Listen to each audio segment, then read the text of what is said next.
صاحب سے خاص طور پر یہ پوچھیں گے، مصحف فضیلت پر تو ہم نے بات کی ہے، کون سے ایسے وظائف ہیں یا دعائیں ہیں جو خاص کر اس رات میں ہمیں پڑھنے چاہیے، اور عبادات کس طرح سے کرنی چاہیے، اس کا کوئی خاص طریقہ ہو بتائیے؟ کہ میکسیمم اجر جو ہے وہ ہمیں مل جائے کم ٹائم کے اندر۔ اعوذ باللہ من الشیطان اللعین الرجیم، بسم اللہ الرحمن الرحیم۔ اللہ رب العزت قرآن مجید میں فرما رہا ہے لیلۃ القدر خیر من الف شہر، یہ ایک شب 1000 مہینوں سے بھی زیادہ بہتر ہے، افضل ہے اور خیر ہے۔ اگر ہم اس 1000 مہینے کو کیلکولیٹ کریں دانش بھائی تو یہ تقریباً 83 ایئرس سے زیادہ بنتی ہے، سال سے زیادہ بنتی ہے۔ یعنی ایک عام انسان کی اگر پاکستان کے اندر ایوریج ایج دیکھیں تو 60-70 برس کے درمیان ہے، لیکن یہ اس سے کہیں زیادہ ہے۔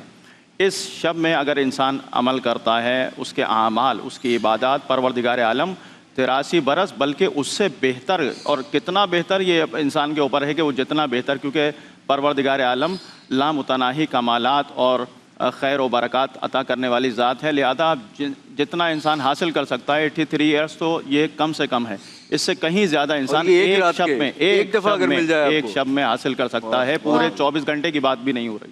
تو یہ بے انتہا بافضیلت ہے، یہاں تک کہ نبی کریم صلی اللہ علیہ وآلہ وسلم کی خدمت میں نبی کریم کے اصحاب موجود تھے۔ نبی کریم نے فرمایا کہ 4 بنی اسرائیل کے بڑے انبیاء گزرے ہیں، بڑی شخصیات گزری ہیں، بڑے عابد گزرے ہیں، ان سے بہتر عبادت گزار نہیں تھا کہ 80 سال انہوں نے اللہ کی ایک لمحے بھی عبادت میں خلل ان کے واقع نہیں ہوا، اور معصیت کے ایک لمحے طرفت عین یعنی پلک جھپکنے کے برابر بھی انہوں نے اللہ کی معصیت کے مرتکب نہیں ہوئے۔ تو وہاں سارے اصحاب نے کہا یا رسول اللہ اس فضیلت کو ہم کیسے حاصل کر سکتے ہیں؟ تو اللہ نے جبرائیل کو نازل کیا اور یہ آیات نازل ہوئیں، انا انزلناہ فی لیلۃ القدر وما ادراک ما لیلۃ القدر لیلۃ القدر خیر من الف شہر۔ یہ ایک شب اس امت محمد مصطفیٰ صلی اللہ علیہ وآلہ وسلم کے لیے اس 80 سال کی ان 4 شخصیات کی عبادت سے برتر قرار دی گئی ہے۔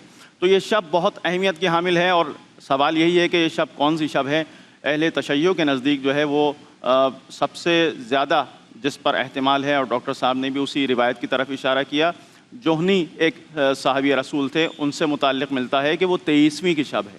لہذا ہمارے نزدیک جو ہے وہ 23ویں کی شب ہے جو بہرحال گزر گئی ہے، لیکن 19، 21، 23 یہ اہل تشیع کے نزدیک ہے۔ 27ویں کی بے انتہا فضیلت ہے، اس شب میں بھی غسل کی تاکید کی گئی ہے، اس میں بھی دعائیں بتائی گئی ہیں، اور ہر شب میں دعا کرنا یہ باعث ثواب ہے۔ رمضان کا مہینہ ہے، کیسے انسان اس کو ترک کر سکتا ہے؟ لہذا اس شب کے بھی خاص اعمال ہیں جو بتائے گئے ہیں، انہیں وہ انجام دے سکتا ہے۔ دعا جوشن کبیر ہے جس میں اللہ کے 1001 نام لیے جاتے ہیں اور اللہ سے ایک دعا مانگی جاتی ہے، خلصنا من النار یا رب، پروردگار مجھے آتش جہنم سے آزاد فرما۔ تو یہ انسان کے اس دعا کے اندر مانگتا ہے۔ زیارت امام حسین ہے، مختلف نمازیں ہیں، عبادات ہیں، مفاتیح الجنان میں درج ہیں۔ اس شب کو زندہ کرنا یعنی انسان بیداری میں گزارے ان شبوں کو، یعنی سوئے نہیں اس شب میں کہ مثلا مختصر سا کام کیا، کوئی عبادت کی، نمازیں پڑھی اور بس اس پہ اپنی چیز کو جو ہے وہ تمام کر دیا۔ نہیں، اس پوری شب کو زندہ کرنا، احیا کرنا اللہ کی عبادت کے ذریعے، اس سے بہتر عمل کوئی نہیں ہے۔ اور چھوٹے چھوٹے اعمال جو آپ نے کہے، میں اس میں سے 1-2 چیزیں بتا دوں۔ ایک ہی بات میں بتاؤں کہ سب سے بہترین چیز جو عمل تو چھوٹا ہے لیکن اس کا اثر بہت زیادہ ہے، اس میں سے ایک محمد و آل محمد پر درود اور صلوات بھیجنا ہے۔ یہ اللہم صل علی محمد و آل محمد کہنا تو مختصر ہے، لیکن اس کا اثر یہ ہے کہ اگر روایت کہتی ہے کہ انسان کے گناہ سمندر کے پانی کے قطرات کے برابر ہو جائیں، صحرا کی ریت کے ذرات کے برابر ہو جائیں، اتنے گناہوں کے باوجود اگر وہ اپنا وظیفہ استغفار کے عنوان سے محمد و آل محمد پر درود اور صلوات کو بناتا ہے تو پروردگار اتنے کثیر گناہوں کو بھی اس کے معاف فرماتا ہے۔ نماز جماعت پڑھنا البتہ واجب نمازیں ہیں، ہمارے یہاں مکتب تشیع میں فقہ جعفری کے مطابق نفل نمازیں جماعت کے ساتھ نہیں ہو سکتی، تو وہ جو واجب نمازیں ہیں اس کے لیے 5 سے 10 منٹ لگتا ہے۔